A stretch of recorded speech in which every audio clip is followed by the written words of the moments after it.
Welcome to the Banker Lamp. Please enjoy the video.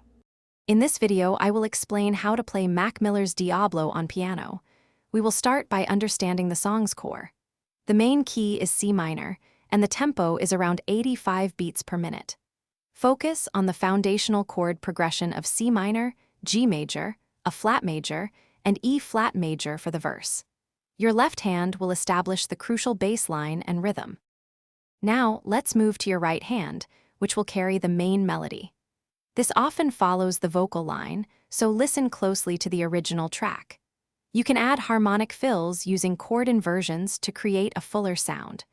Remember to pay attention to dynamics, playing softer or louder to convey the song's emotional depth and nuances. Understanding the song's structure is key to a cohesive performance. Diablo typically follows a verse-chorus pattern, so identify these sections.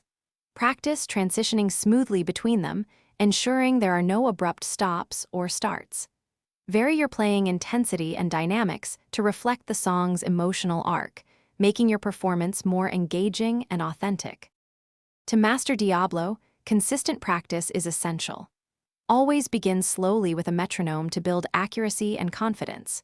If you encounter a difficult passage, break it down into smaller, more manageable phrases and practice them separately.